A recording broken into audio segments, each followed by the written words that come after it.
I find that a great many people are often surprised when they discover that the United States does not have an official language, and that, of course, they imagine that it would be English because that's pretty much the language of commerce across the country. It has been the predominant language for the last few hundred years in North America. 7 minutes after 9 o'clock, Bill Colley with you on Top Story on News Radio 1310. KLIX and News Radio 1310.com. We're at 32 this morning on our way into the mid 50s before the end of the day. We have a very special guest joining us for a few minutes this morning. He is the executive director of an organization called Pro English, which has been working for a long, long time to bring that forth. That is to get English established as the national language in the United States. First of all, we would like to welcome Bob Vandervoort back to our program, and welcome, sir. Good morning. Good morning, Bill. It's nice to be back. There is a bill that you're talking about this morning, HR 997, which is beginning to pick up a little bit more traction. This has been a long, long fight, as I understand, but we're starting to see a few more people come around to the notion that it's time to finally enshrine English as that language. Yes, that's correct. It's a bill that was introduced by Congressman Steve King from Iowa, and as you say, it's HR 997. I just found out some good news. We picked up our 76th co-sponsor of the bill. So it is, as you say, getting momentum. And, I think the polls show that most Americans support making English the official language of the United States. It's the right thing to do. It would help the government save on unnecessary translation costs, and it would also, perhaps most importantly, encourage assimilation into this great nation of ours. The other day I was grocery shopping, and I can't go anywhere in this part of the country without hearing, Spanish being spoken, and sometimes even some other languages as well because of refugee resettlement. But I also have noticed that more and more as I'm talking with the people, sometimes in the grocery store, you bump into them and, you can speak to them for a moment. They're picking up English anyway, so this isn't really. It seems that there is an effort on the part of many of those immigrants coming here to at least speak English or at least be familiar with it. Why do you think there's opposition at this point, though, from some corners to actually establishing that? Well, there's some of the opponents of official English like to say it's divisive or it's going to somehow be unwelcoming if we tell people that they need to speak English. And official English is basically saying English should be the official language for government. And so when you interact with your government, the expectation should be that it's in English. Now, this doesn't have anything to do with speaking a foreign language at home or in schools or churches, and that's a lot of times our opponents will try to mischaracterize what we're trying to do here, and I think that's one reason why you hear some opposition to this. They scream bigot or racist, don't they? Oh, that's right. Yeah, no, that's for sure. There's also a very strong multicultural movement in this country that is trying to move America away from its melting pot heritage and away from assimilation and towards what we think of as truly divisive and really a balkanizing agenda. I was just thinking, I was in a grocery store about 2 weeks ago, and I was passing by an aisle where I saw a husband and wife talking in Spanish, and he was buying beer, and he looked up at me as I passed by, and he got a smile, and he said in perfect English, he said, "I love Tecate," or something along those lines. And I thought he wouldn't have a problem with this. It's not going to be an issue for him if he has to deal with government in that situation. And it seems to me that even a lot of people, no matter what their background, would understand that this it's common sense. Absolutely. And, the polls, we have a lot of polls on our website at proenglish.org your listeners can check out. And one of the things that we found is that among immigrants, they support this. They understand when you move to a country, there's an expectation that you need to learn the language of the country you're moving to. And one of the things that's happened is that when government caters to people in hundreds of different languages, it slows you down. It discourages you from learning the language. And, I don't think that the immigrants who maybe are using forms in other languages have the intent of not wanting to assimilate. Maybe some of them do, but when government goes out of its way to provide these translations, it creates an impediment for people to become assimilated.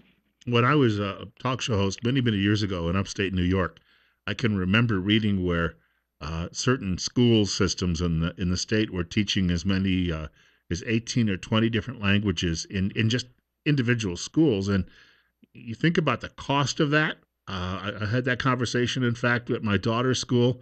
They did not have the ability to pay for all of these teachers to teach in these different languages, but they were being ordered in many cases to do it. And the federal government itself, or even state governments, when you factor in all those costs, it's when we've got a government right now with $20 trillion in debt. It's not going to help things get any better in that sense.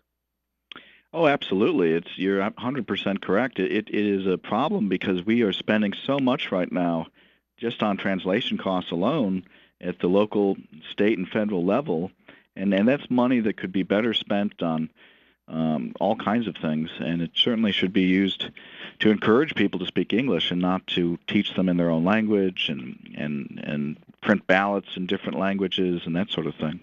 Our guest is Bob Vandervoort, and he is the executive director of Pro English, joining us this morning. And we're talking about H.R. 997, which would establish English as the national language.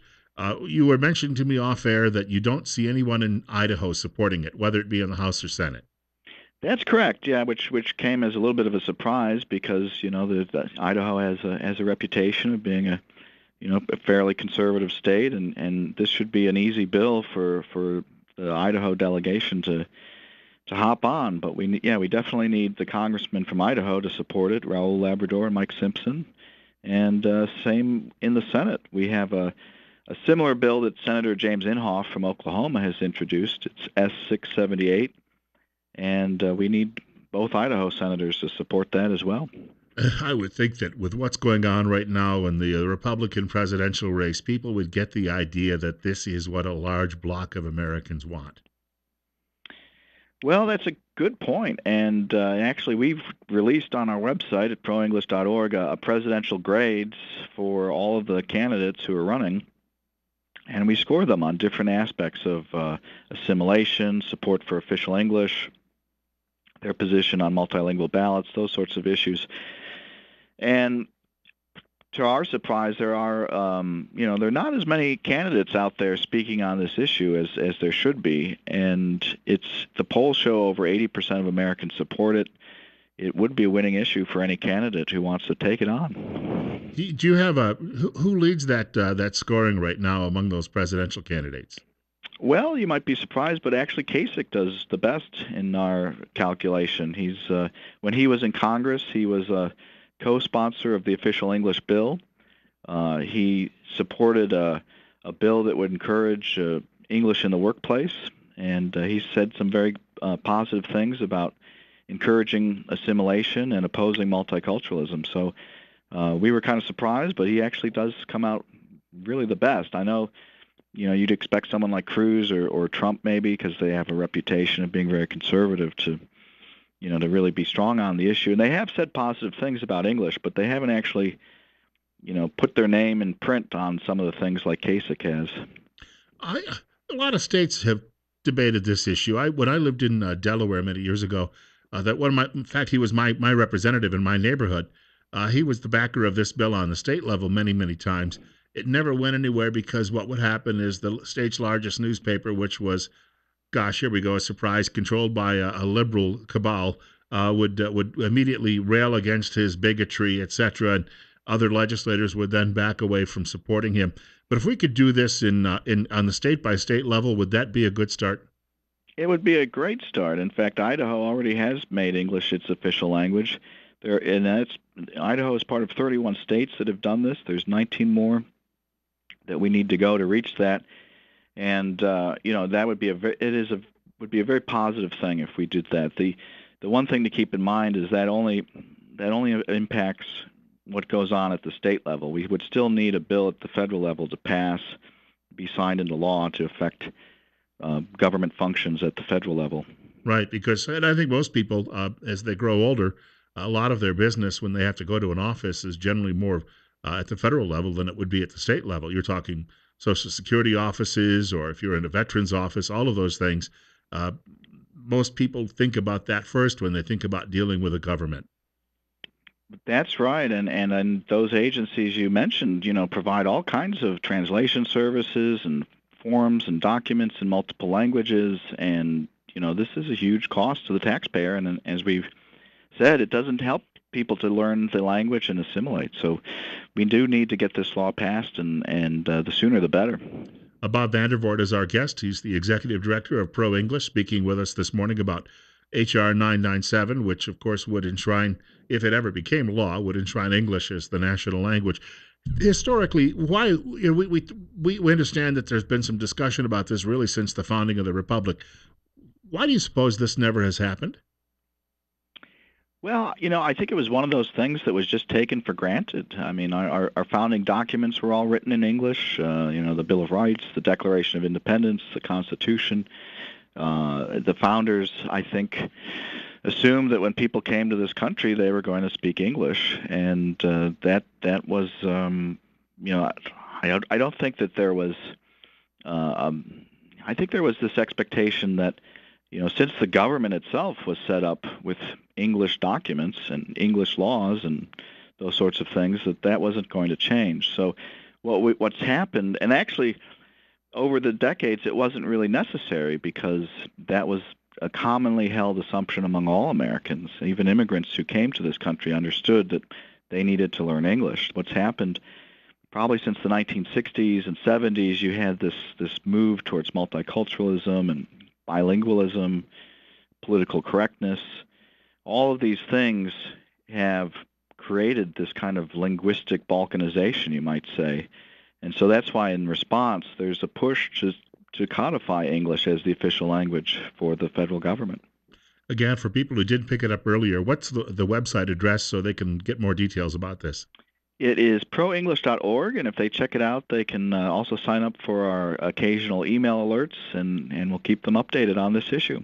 And they really should be calling those local senators and representatives about this as well. That's right. Yeah, we have members in all 50 states. We have a lot in Idaho, and we sure could use more. So please sign up and encourage your congressman and senator to support official English. Well, Robert, we'd like to thank you once again for spending a few minutes with us, and wish you good luck. Hopefully we'll break 100 sponsors here shortly, and we can move along with this very, very quickly. That would be great. Have a great weekend. Okay, thanks. You too, Bill.